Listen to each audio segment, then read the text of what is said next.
The crystal towers of Nexus Prime stretched high into the purple sky, their surfaces gleaming like diamonds in the light of 3 suns. Inside the highest tower, the Galactic Council of the Veltharan Kingdom gathered for what they believed would be a simple meeting. They had done this many times before.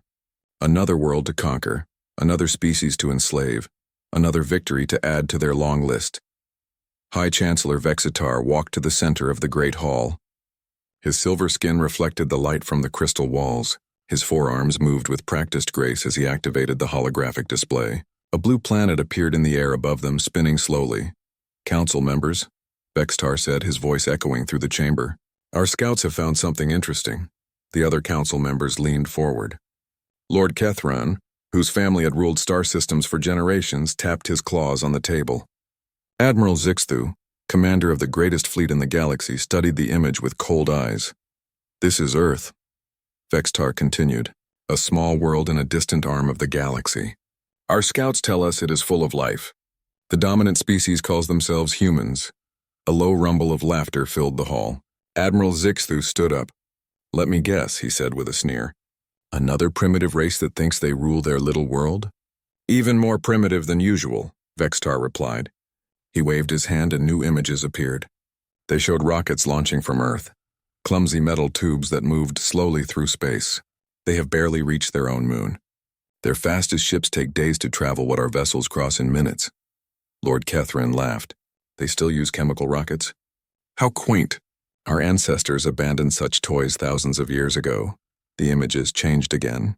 Now they showed human cities with their tall buildings and busy streets. They showed human armies with their simple weapons and crude vehicles. They showed human ships floating on their oceans made of metal and powered by burning fuel. "Look at this," another council member said, pointing at the display. "They fight each other constantly. Their world is divided into hundreds of small nations. They cannot even unite their own planet." "Perfect," Admiral Zixthu said, his eyes gleaming. "A divided enemy is a weak enemy. We can conquer them piece by piece." Vexitar nodded. "The humans have been spacefaring for less than a century. They have no energy shields, no plasma weapons, no faster-than-light travel. Their most powerful weapons are crude nuclear devices that they are afraid to use." The council members murmured their approval. This would be easier than their last conquest.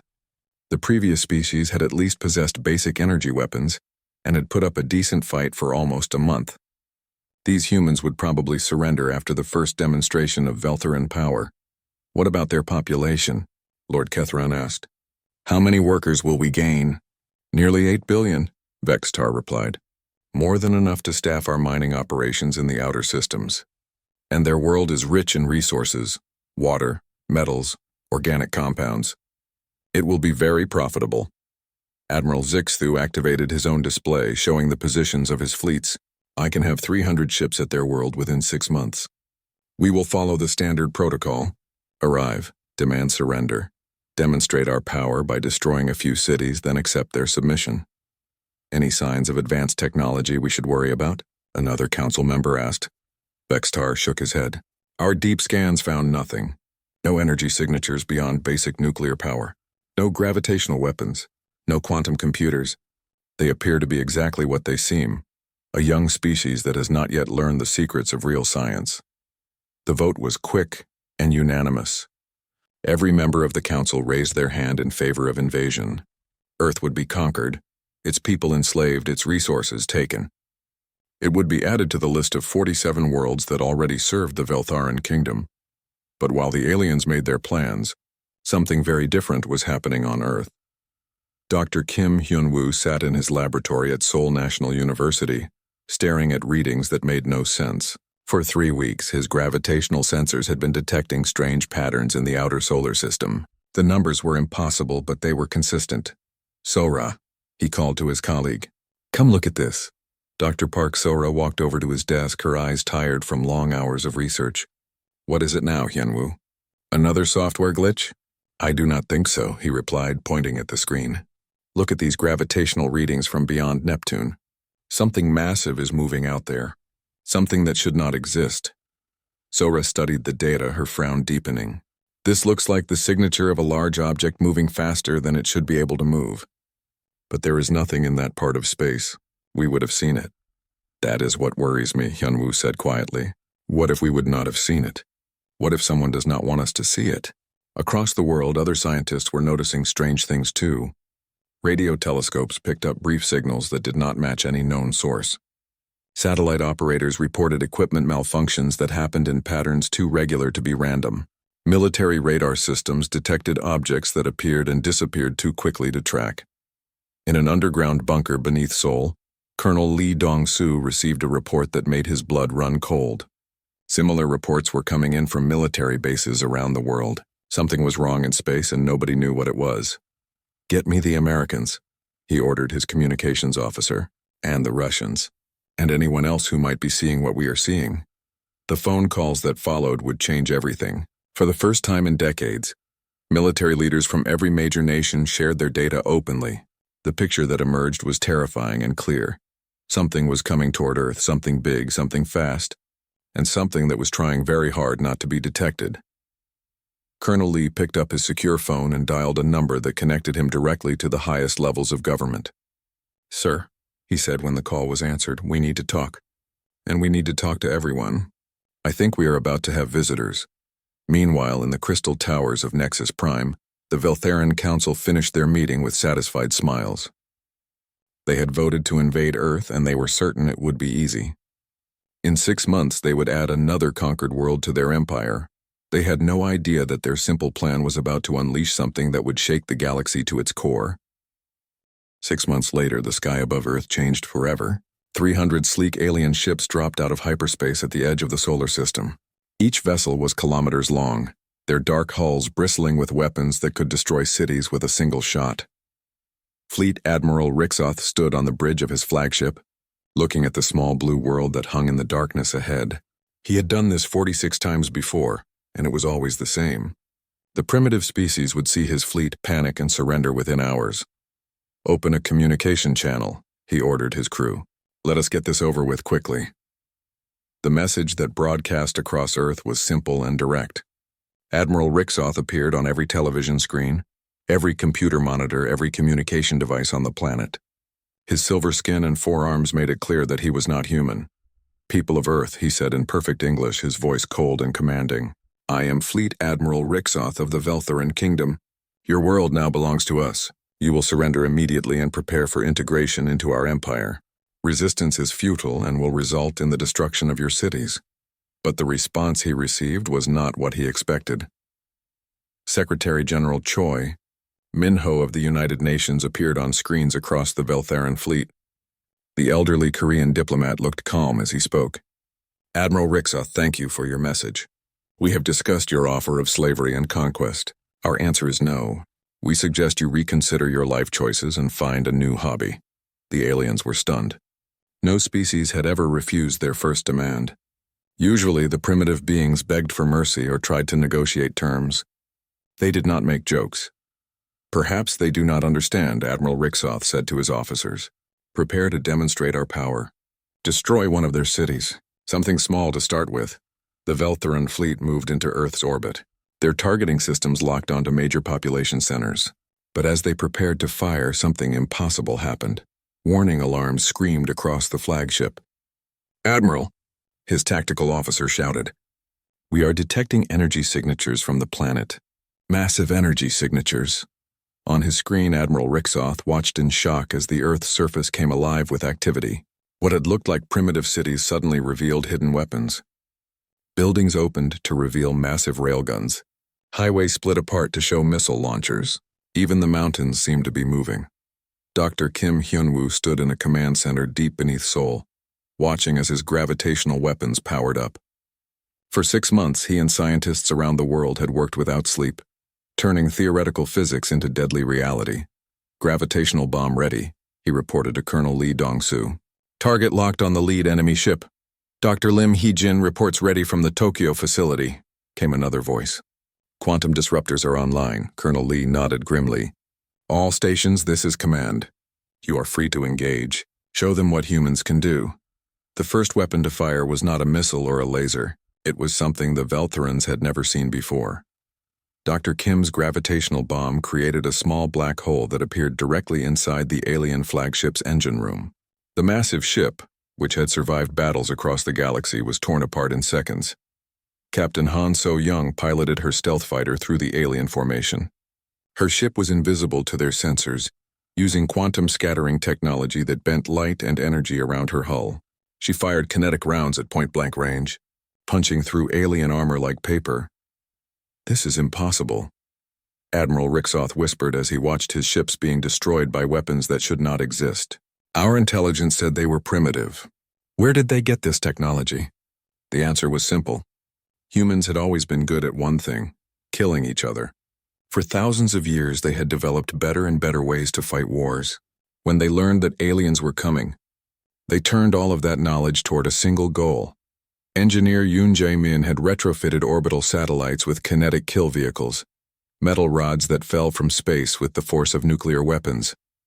Captain Bae Jin-woo commanded fusion-powered submarines that rose from Earth's oceans to fire plasma torpedoes at the alien fleet. But the real surprise was how quickly humans adapted. Major Kang Woo-jin led mobile defense units that used the alien ship's own weapons against them. Every time a Veltheran vessel was destroyed, humans salvaged the wreckage and reverse-engineered the technology. "Sir," the tactical officer reported to Admiral Rixoth, "the humans are not just fighting back. They are learning. Each attack they make is more effective than the last." Professor Nam Yoonji had connected every computer on Earth into a massive network. The combined processing power let human forces coordinate their attacks with perfect timing. When alien reinforcements arrived from one direction, human forces were already waiting for them. Dr. Song Mi-kyung had developed quantum tunneling drives that let human ships appear inside alien vessels. Sergeant Park Chan-ho led the first boarding party to capture a Veltheran command ship. What they found in the alien computers horrified them. "Colonel," Park reported over his radio, "you need to see this. These aliens, they have done this before. Many times. The records show 47 conquered worlds. Billions of enslaved beings." Colonel Lee's face grew dark as he read the reports. "Understood, Sergeant. Secure that data. The world needs to know what we are really fighting." The news spread across Earth in minutes. This was not just an invasion. It was an attempt to enslave humanity and add Earth to a galactic empire built on suffering. The knowledge changed everything. Human resistance became something more than defense. It became righteous anger. Lieutenant Oh Ji-hoon was the first human pilot to engage in faster-than-light combat. Using technology reverse-engineered from captured alien ships, his fighter could jump instantly from one point to another. But human engineering had improved the design. Where alien ships could jump once every few minutes, Oh's fighter could jump every few seconds. The Veltheran fleet found themselves fighting an enemy that appeared everywhere at once. Human ships would materialize inside their formations, fire devastating attacks, and vanish before they could respond. It was like fighting ghosts. Admiral Rixoth sent a desperate message to the Galactic Council. "Request immediate reinforcement. The humans are not what we expected. Their technology is advancing faster than we thought possible. They are weaponizing concepts our science considers impossible." But it was too late. Commander An Ye-rin led the assault on the Admiral's flagship. Her boarding party fought their way through corridors filled with desperate aliens who could not understand how their perfect plan had gone so wrong. When they reached the bridge, Admiral Rixoth was waiting for them. The proud alien who had conquered dozens of worlds now looked at the humans with something he had never felt before: fear. "How?" he asked as human soldiers surrounded him. "How did a primitive species develop such weapons so quickly?" Commander An smiled coldly. "You made one mistake, Admiral. You thought we were primitive. We are not primitive. We are experienced. We have been fighting wars since before your species learned to use tools. The only difference is that now we are all fighting the same enemy." As the surviving alien ships retreated in panic, humans around the world celebrated their first victory. But in the command centers and laboratories, the work was just beginning. The captured alien technology revealed the location of other Veltheran fleets, other conquered worlds, other enslaved species. Colonel Lee stood before a gathering of world leaders, his face grim but determined. "We have won the first battle," he said. "But this war is far from over. These aliens have enslaved entire civilizations. The question now is simple. Do we stop at defending Earth, or do we make sure this never happens to anyone else?" The answer would reshape the galaxy, President Kim Soo-hyun stood before the emergency session of the United Nations, her voice steady despite the magnitude of what she was about to announce. Representatives from every nation on Earth filled the Great Hall, their faces reflecting the same determination that had driven humanity to victory against the Veltharan fleet. "Fellow leaders," she began, "we have seen the evidence. 47 worlds enslaved, billions of innocent beings suffering under Veltharan rule. We cannot simply defend our own planet and ignore their pain. Today we declare our intention to liberate every world under alien oppression." The vote was unanimous. What had begun as a desperate defense of Earth would now become a crusade to free the galaxy. Admiral Young Hae-won stood on the bridge of the Earth defense ship Liberation, the first vessel of humanity's new interstellar fleet. Built with captured alien technology and improved by human engineering, the ship was faster and more powerful than anything the Veltharans had ever created. "All ships report ready," her communications officer announced. Around the Liberation, 50 vessels waited in formation, a mix of human-built ships and captured Veltharan vessels that had been completely rebuilt. "Target, the Kepler 442 system," Admiral Young ordered. "Intelligence reports indicate a slave world with over 2 billion captives. It is time to show the galaxy that slavery ends today." The fleet jumped to hyperspace, leaving Earth behind as they carried humanity's message of freedom to the stars. Captain Kim Tae-ho led the first liberation force to reach an alien world. As his ships dropped out of hyperspace above Kepler 442b, he could see the massive mining facilities that covered the planet's surface. Orbital stations hung in space like metal spiders, processing the wealth stolen from enslaved beings. "Sir," his tactical officer reported, "we are detecting life signs on the surface. Millions of them. But they are not Veltharan. The Zephyrians had been enslaved for 3 generations. The aquatic beings had once built beautiful cities beneath their world's vast oceans. Now they labored in the mining pits, their children born into chains, their culture nearly forgotten. When the first human shuttles landed on Kepler 442b, the Zephyrians thought it was another group of alien conquerors. They had learned to fear ships from the sky. But when Captain Kim stepped out of his shuttle and spoke the words that Dr. Park Min-jung had taught him in the Zephyrian language, everything changed. "We come to set you free," he said. "No more slavery. No more chains." The Zephyrians stared in shock. In 3 generations, no one had ever spoken of freedom. An elderly Zephyrian named Aquatel approached the humans cautiously, his scaled skin bearing the scars of decades in the mines. "Free?" he whispered. "What is this word, free?" Dr. Park Min-jung knelt beside the old being, her medical scanner already working to assess the damage done by years of forced labor. "Free means you choose your own path. Free means your children will not be slaves. Free means you can return to your ocean cities and rebuild your world." The liberation of Kepler 442b took 3 days. The Veltharan guards were outnumbered and outgunned. Many surrendered immediately when they saw human forces attacking with weapons they did not understand. Others fought desperately, but they were facing an enemy that had learned to fight by fighting each other for thousands of years. Sergeant Park Chan-ho led his squad through the main administrative center, where they found the records of every Zephyrian ever born on the planet. Children who had been separated from their families, workers who had been transferred between mining sites, families that had been broken apart for the convenience of their alien masters.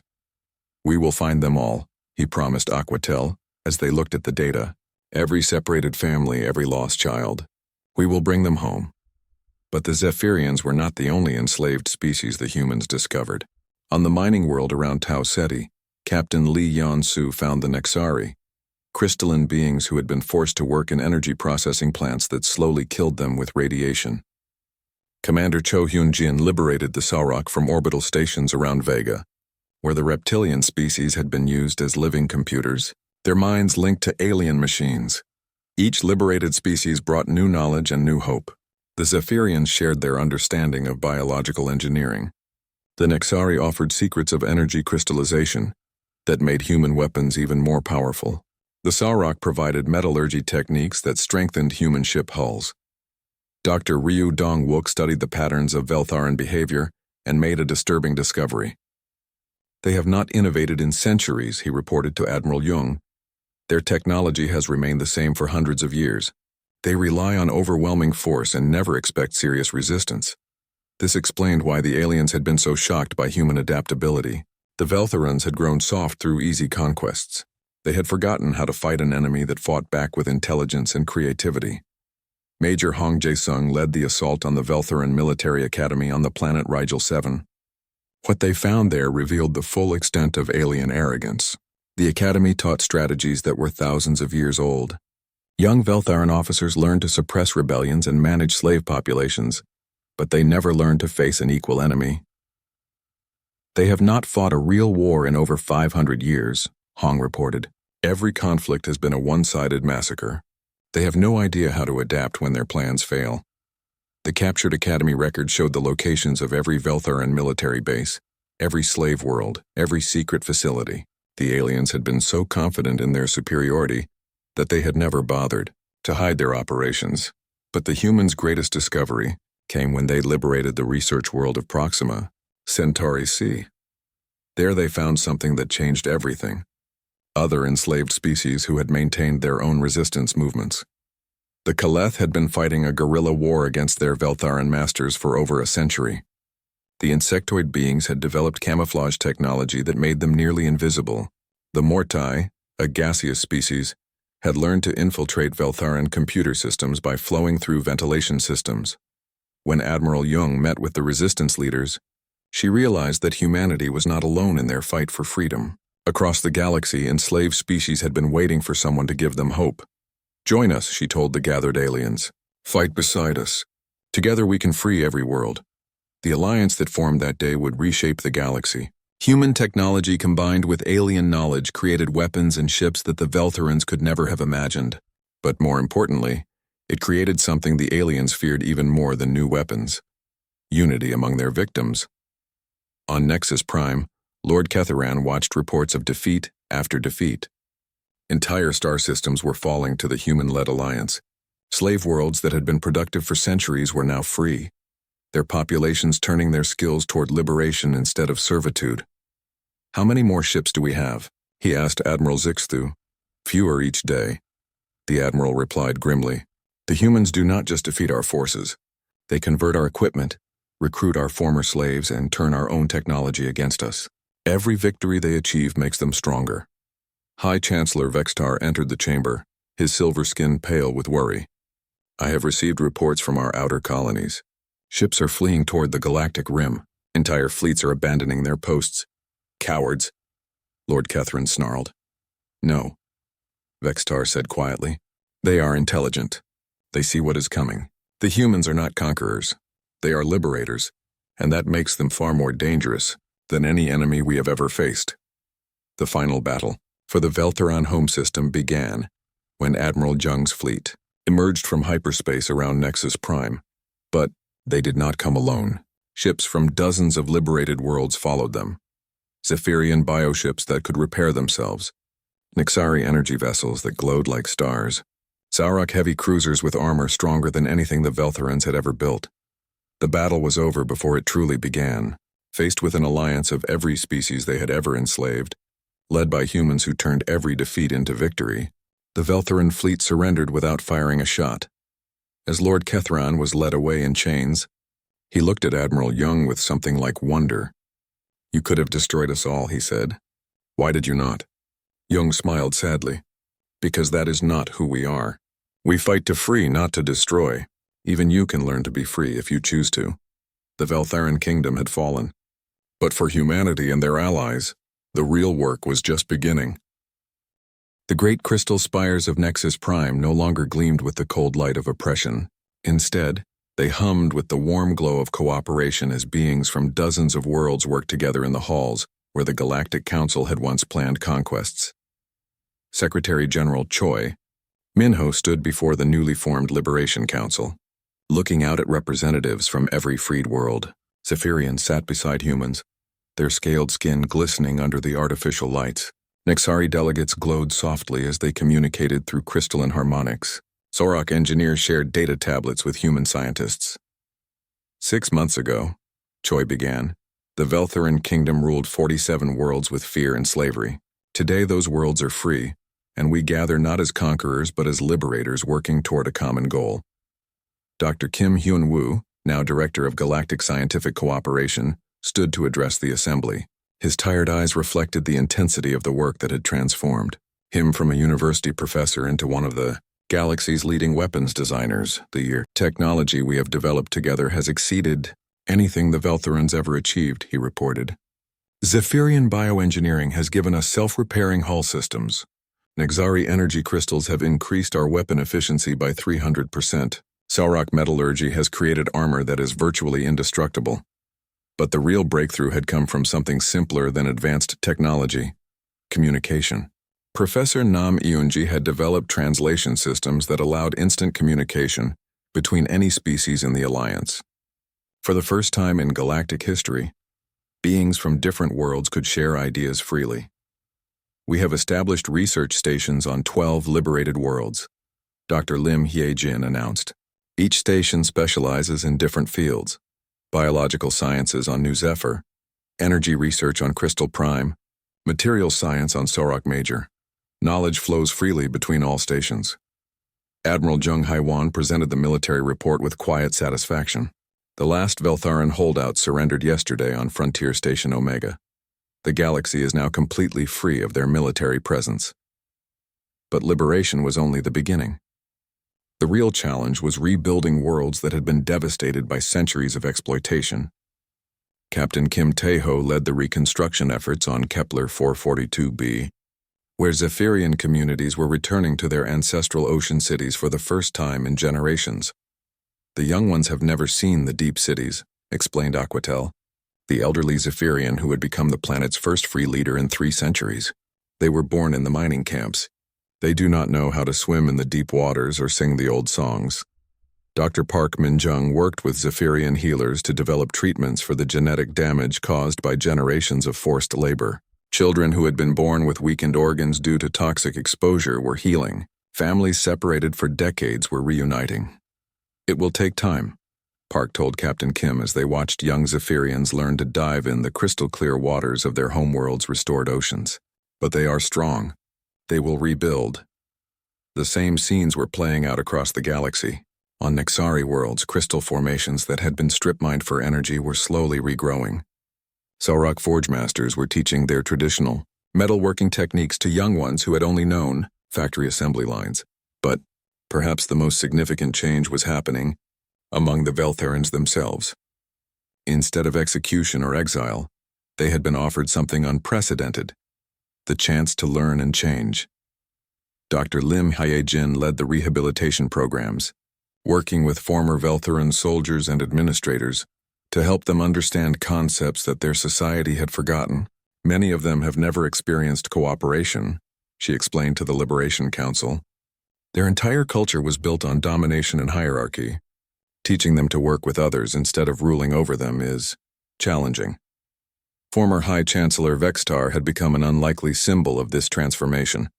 The alien who had once ordered the invasion of Earth now worked as a historical researcher, documenting the crimes of his former government and helping to locate hidden slave camps. I spent 3 centuries believing that strength meant the power to control others, he told Professor Nam Eunji during one of their research sessions.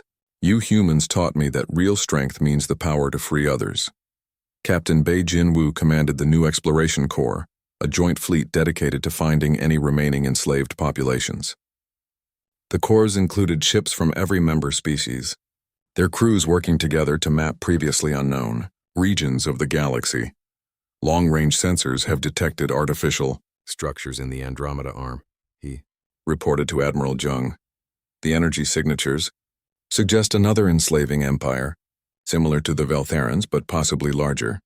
The discovery sent waves of concern through the Liberation Council.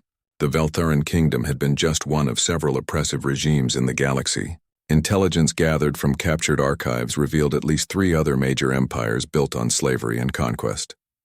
The hegemony of Zathor controls approximately 60 star systems. Colonel Lee Dong-soo briefed the Council's Defense Committee.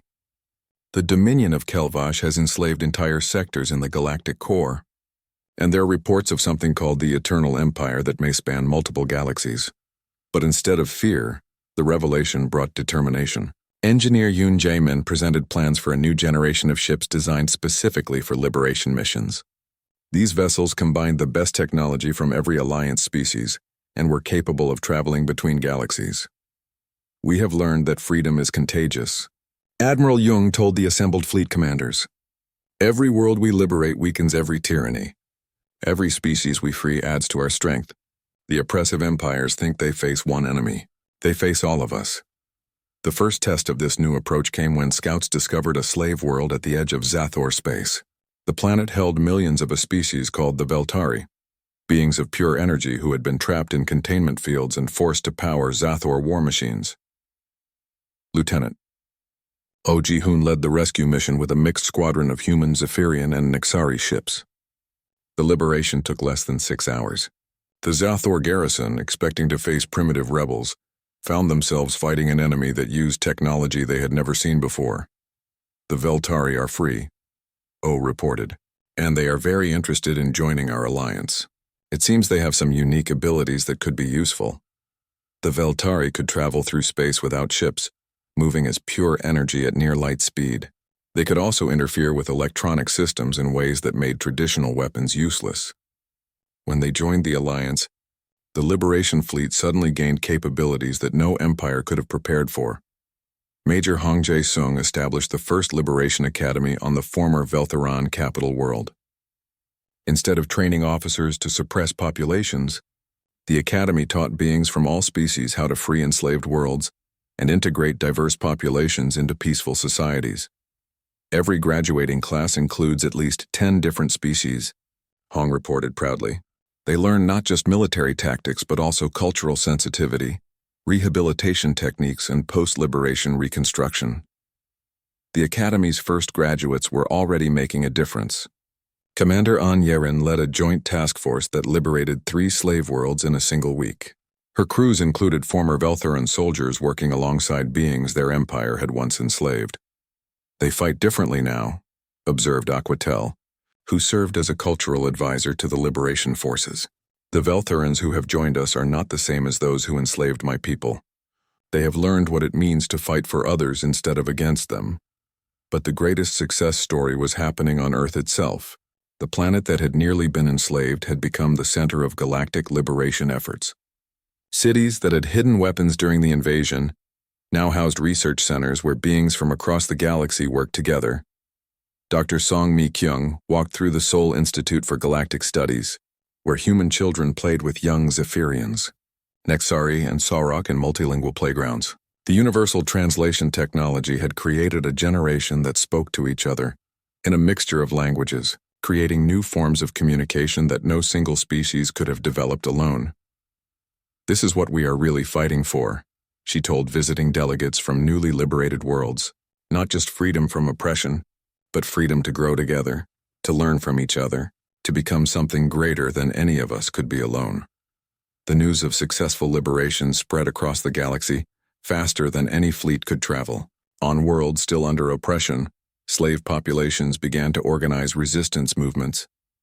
They had seen that freedom was possible, and they were willing to fight for it. In the hidden archives beneath Nexus Prime, historians from multiple species worked to document the full extent of oppression that had existed in the galaxy. The records they uncovered were staggering. Hundreds of enslaved species, thousands of destroyed civilizations, billions of beings who had lived and died in chains. Never again became the motto of the Liberation Alliance. But it was more than words. Every ship in the Alliance fleet carried the promise that no world. 1 year after the first Veltheran ships had appeared in Earth's sky, Secretary General Choi Min-ho stood in a place that would have been impossible to imagine just 12 months earlier. The Grand Assembly Hall of the Galactic Liberation Council stretched before him, filled with beings from over 200 different species. The hall itself was a symbol of everything that had changed.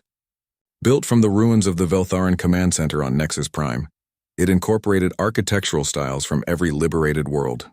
Zephyrian bioluminescent coral grew along the walls beside Nexari crystal formations that sang in harmonious frequencies. Sarok metalwork supported a ceiling painted with human art that told the story of liberation. Fellow beings of the galaxy, Choi began, his words translated instantly into hundreds of languages and communication methods. We gather today not as conquerors or conquered, but as partners in the greatest endeavor our galaxy has ever known. In the years since Earth's liberation war had begun, the Alliance had freed over 300 worlds.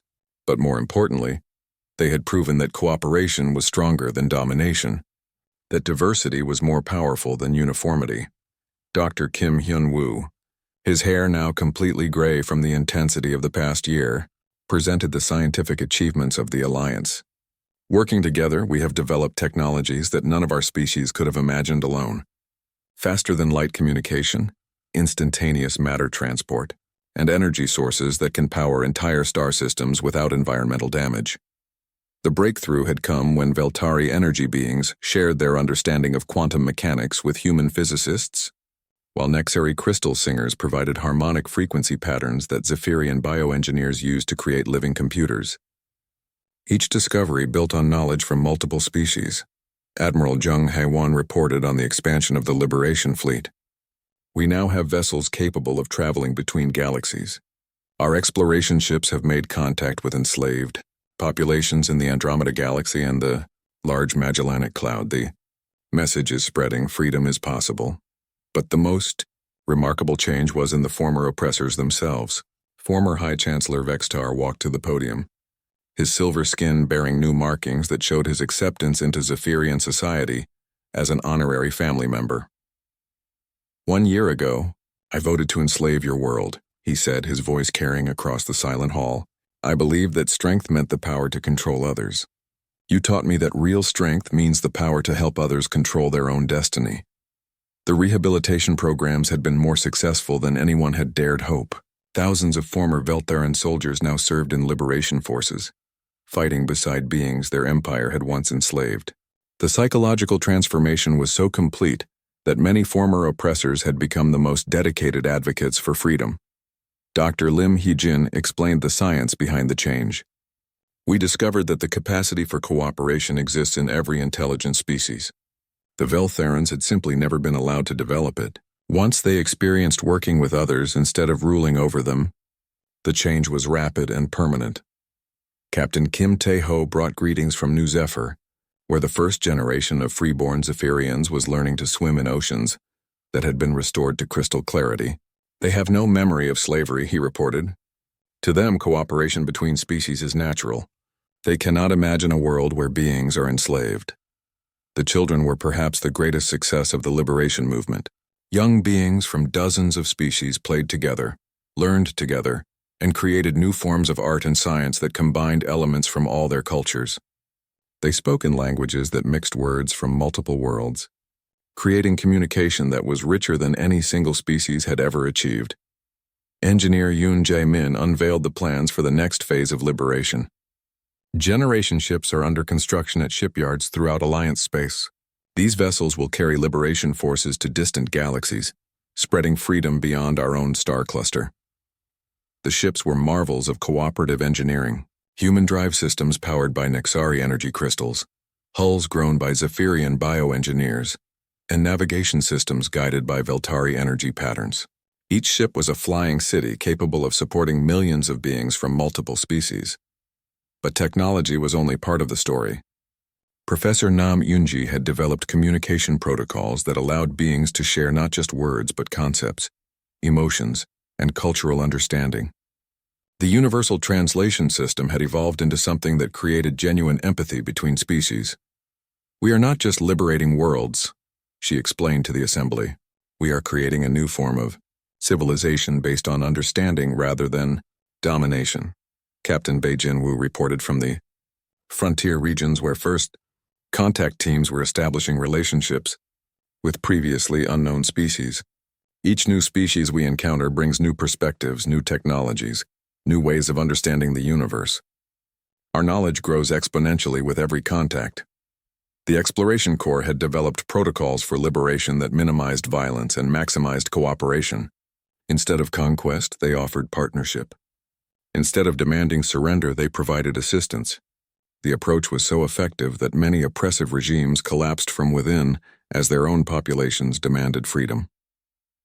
Colonel Lee Dong-soo, now Director of Galactic Defense, presented the security situation with cautious optimism. The three major oppressive empires that threatened galactic stability have all been dissolved. The hegemony of Zathor fell when their slave populations learned of our successes. The dominion of Kelvash surrendered after their own military joined liberation forces. The Eternal Empire no longer exists. The fall of the Eternal Empire had been particularly significant because it had seemed invincible, spanning multiple galaxies and controlling billions of worlds. It had been the greatest threat to freedom in the known universe. But when liberation forces arrived, offering cooperation instead of conquest, the Empire's foundation of fear crumbled almost instantly. Lieutenant Oji-hun, now an admiral commanding interstellar liberation fleets, explained how the victories had been achieved. We learned that every oppressive system contains the seeds of its own destruction. When people see that freedom is possible, they choose it. Our job is simply to show them what is possible. The liberation forces had developed tactics that turned the oppressor's own strength against them. Faster ships allowed them to appear where least expected. Better communication let them coordinate with local resistance movements. Most importantly, the promise of genuine freedom motivated populations to rise up against their oppressors. Dr. Park Sora, working with medical teams from dozens of species, reported on the healing of worlds damaged by centuries of exploitation. Planets that were strip-mined are blooming again. Species that were nearly extinct are recovering. Genetic damage from forced labor is being repaired. The universe is healing. The environmental restoration projects were among the most ambitious undertakings in galactic history. Using combined knowledge from all Alliance species, dead worlds were being brought back to life. Polluted atmospheres were being cleaned. Extinct species were being recreated from genetic archives. But perhaps the most important work was being done by beings like Dr. Song Mi-kyung, who led the Cultural Preservation Project. Every enslaved species lost parts of their heritage, she explained. We are working to recover lost languages, forgotten traditions, and cultural practices that were suppressed by oppressive regimes. The project had recovered the histories of hundreds of species, rebuilding cultural traditions that had been nearly destroyed. Ancient art forms were being taught to young generations. Lost music was being performed again. Philosophical traditions were being revived and shared with other species. Major Hong Jae-sung reported from the Liberation Academy, where the next generation of freedom fighters was being trained. Our graduates do not think of themselves as soldiers but as healers. They learn to liberate not just worlds but minds, to free not just bodies but spirits. The academy had expanded to include campuses on dozens of worlds, each one teaching the principles of liberation to beings from multiple species. The curriculum included not just military tactics but also psychology, cultural anthropology, and conflict resolution. As the assembly session concluded, Secretary General Choi stood once more before the gathered representatives. Behind him, a vast window showed the stars of the galaxy, worlds that were now free, populations that were now partners in the greatest cooperative venture in the universe's history. The Veltharan kingdom voted to invade Earth, believing it would be an easy conquest, he said. They saw a divided world with primitive technology and assumed we would surrender without a fight. They were wrong about everything except one thing.